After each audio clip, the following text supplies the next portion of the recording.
लीलावती देवी महिला महाविद्यालय हरैया सोहनरिया देवरिया के शैक्षिक पटल पर आप सब प्रशिक्षुओं का स्वागत है।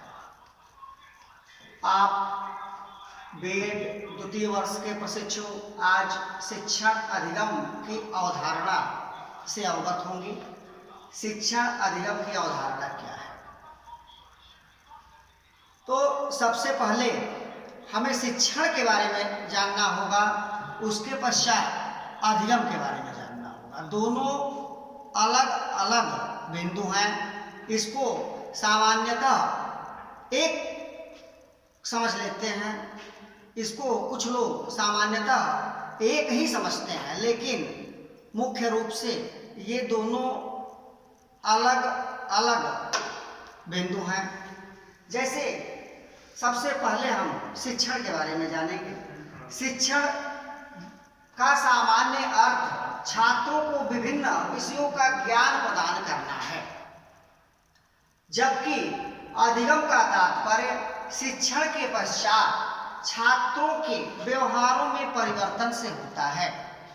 अर्थात एक अपरिपक्व व्यक्ति जब परिपक्व व्यक्ति के छत्र छाया में आता है या उसके संपर्क में आता है, तो उसके द्वारा किए गए शिक्षण कार्यों से या दिए गए ज्ञान के द्वारा वह अपने व्यवहारों में परिवर्तन करता है और इस शिक्षण के माध्यम से जो छात्र सीखता है उसे अपने आगामी जीवन में प्रयोग में लाता है।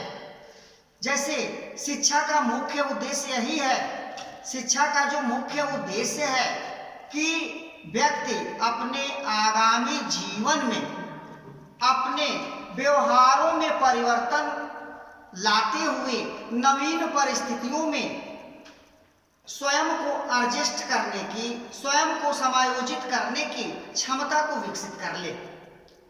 जैसा कि वैदिक काल में भी शिक्षा का यही उद्देश्य था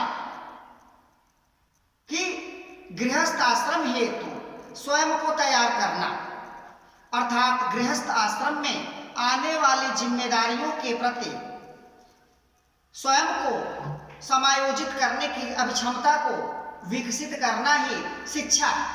उसी प्रकार वर्तमान काल में भी, वर्तमान समय में भी शिक्षण का अभिप्राय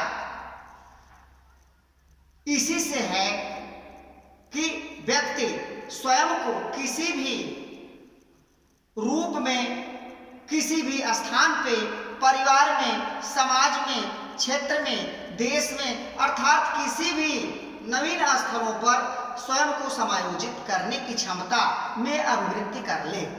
इस प्रकार स्पष्ट होता है कि शिक्षण का कार्य अधिगम पर केंद्रित होता है। जब शिक्षण होता है तभी अधिगम होता है। ध्यान दीजिएगा, जब शिक्षण होगा तभी अधिगम होगा। बिना शिक्षण के हमारे ज्ञान में अभिवृद्धि नहीं हो सकती।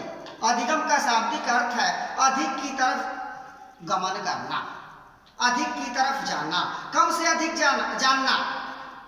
इस प्रकार शिक्षण ही वह तत्व है जिसके द्वारा हमारे ज्ञान में वृद्धि होती है, हम कम से अधिक की तरफ अग्रसर होते हैं। जैसा कि स्मिथ महोदय ने स्पष्ट किया है कि शिक्षण क्रियाओं की वह प्रणाली है जिसके द्वारा अधिगम उत्पन्न करने की इच्छा की जाती है। इसी प्रकार थॉमस ग्रीन ने अपनी पुस्तक शिक्षण की क्रियाएं में स्पष्ट किया है कि शिक्षण के बिना अधिगम नहीं हो सकता, लेकिन अधिगम के बिना शिक्षण संभव है। जैसे शिक्षण के बिना छात्र अधिगम नहीं कर सकता, लेकिन अगर छात्र कक्षा कक्ष में शिक्षण का लाभ नहीं प्राप्त करता है, फिर भी शिक्षण कार्य कक्षा कक्ष में संपादित होता है। इस प्रकार थॉमस ग्रीन ने अपनी पुस्तक में स्पष्ट किया कि शिक्षण के बिना अधिगम नहीं हो सकता, लेकिन अधिगम के बिना शिक्षण संभव होता है। आज इसी क्रम में जो अधिगम व शिक्षण का औचित्य है उसके बारे में हम जानेंगे कि शिक्षण और अधिगम का औचित्य क्या है। शिक्षण और अधिगम के औचित्य में अधिगम जीवन पर्यंत चलने वाली प्रक्रिया है जो बालक के व्यवहार में परिपक्वता की ओर परिवर्तन लाती है और उसके व्यक्तित्व का संपूर्ण या सर्वांगीण विकास करती है। शिक्षण अधिगम प्रक्रिया एक दूसरे से संबंधित द्विमुखी प्रक्रिया है। इसमें एक बिंदु शिक्षक होता है तथा दूसरा बिंदु छात्र होता है। इस प्रकार शिक्षण अधिगम द्विमुखी प्रक्रिया है, क्योंकि यह छात्र एवं अध्यापक के मध्य संपादित होती है।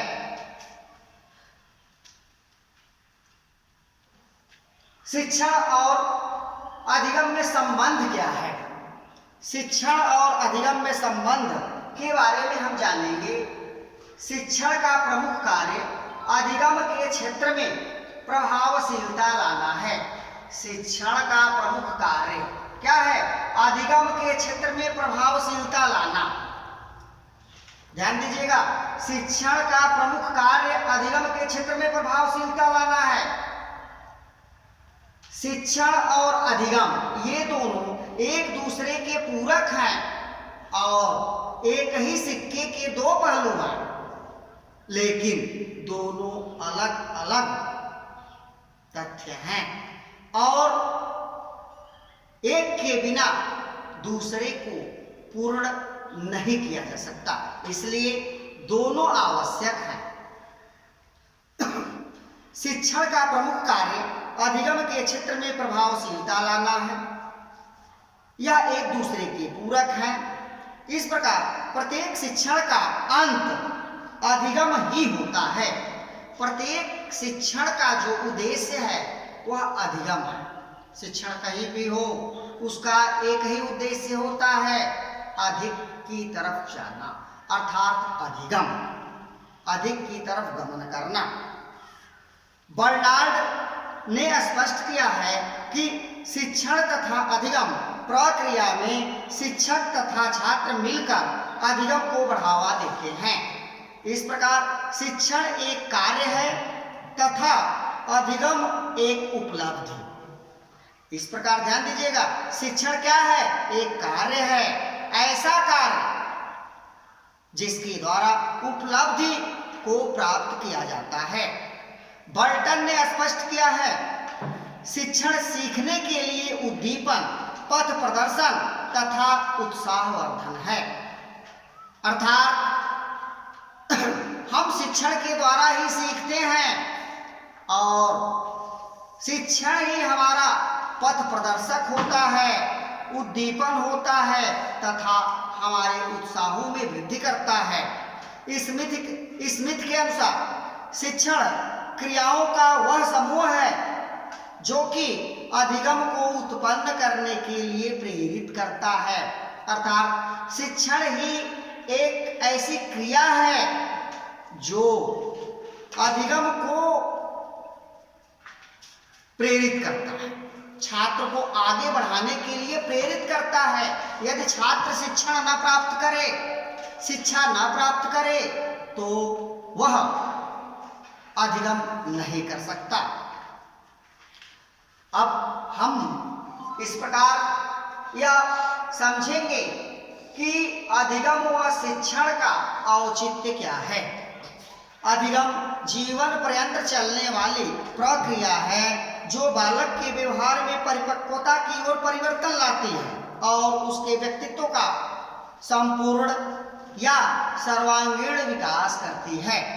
शिक्षण अधिगम प्रक्रिया एक दूसरे से संबंधित द्विमुखी प्रक्रिया है जिसमें छात्र और शिक्षक दो ध्रुव होते हैं। इन्हीं दोनों ध्रुवों के बीच ही शिक्षण एवं अधिगम की प्रक्रिया शिक्षण अधिगम की प्रक्रिया संपादित होती है। इस प्रकार शिक्षण अधिगम का निम्नलिखित औचित्य होता है। पहला है शिक्षक का अनुभव, अर्थात शिक्षक अपने अनुभव के आधार पर कक्षा कक्ष में प्रदर्शन करता है और शिक्षक के अनुभव का लाभ उठाकर छात्र अपने व्यक्तित्व में, अपने व्यवहारों में परिवर्तन लाने का प्रयास करते हैं। इस प्रकार शिक्षक का अनुभव एक ऐसा महत्वपूर्ण तत्व है जो बालक के व्यवहारों को परिवर्तित करने का कार्य करता है। दूसरा पॉइंट है उचित शिक्षण विधि।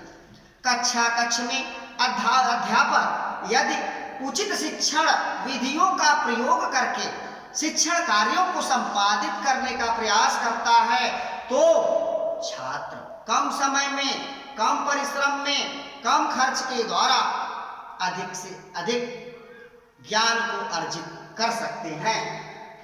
तीसरा है शिक्षक का व्यक्तित्व। कक्षा कक्ष में शिक्षक का व्यक्तित्व महत्वपूर्ण रोल निभाता है। शिक्षक का व्यक्तित्व हंसमुख होना चाहिए कक्षा कक्ष में, क्योंकि जब उसके द्वारा अच्छे व्यक्तित्व को संपादित करते हुए कार्यों को किया जाता है तो उसका प्रभाव कक्षा कक्ष में छात्रों के ऊपर अधिक से अधिक पड़ता है। इसलिए एक अच्छे शिक्षक को कक्षा कक्ष में प्रवेश करने से पहले ही अपने समस्त मुखमंडल के चिंताओं को दूर करके उसमें उत्साह भर के तब कक्षा कक्ष में प्रवेश करने का प्रयास करना चाहिए। नेक्स्ट है सामाजिक विकास, अर्थात कहा गया है कि शिक्षक विद्यालय का मुख्य कर्णधार है। शिक्षक आईना है जिसके व्यक्तित्व का प्रभाव छात्रों के ऊपर पड़ता है। जिस प्रकार का शिक्षक का सामाजिकता का विकास होगा, सामाजिक गुणों का विकास होगा, उसी प्रकार के तथ्यों का वह छात्रों के व्यक्तित्व में विकास करने का प्रयास करेगा। इसलिए एक शिक्षक के अंदर संपूर्ण सामाजिक गुणों का विकसित होना आवश्यक होता है। नेक्स्ट है मानसिक विकास। शिक्षक अपने शिक्षण के द्वारा कक्षा कक्ष में छात्रों को इस प्रकार का ज्ञान प्रदान करता है कि छात्रों के व्यक्तित्व का मानसिक विकास हो सके, व्यक्ति के अंदर सोचने और समझने की कल्पना शक्ति की विकसित प्रणाली विकसित हो। नेक्स्ट है संवेगात्मक विकास। शिक्षक को यह प्रयास करना चाहिए कि वह बालक के व्यक्तित्व में प्रेम, करुणा, सहानुभूति आदि संवेगात्मक गुणों को विकसित करने का प्रयास करे। इसी प्रकार शिक्षक का यह मूल कर्तव्य है कि वह अपने कार्यों के द्वारा, अपने शिक्षण कार्यों के द्वारा बालक में नैतिक पक्ष, नागरिकता के पक्ष, तार्किक चिंतन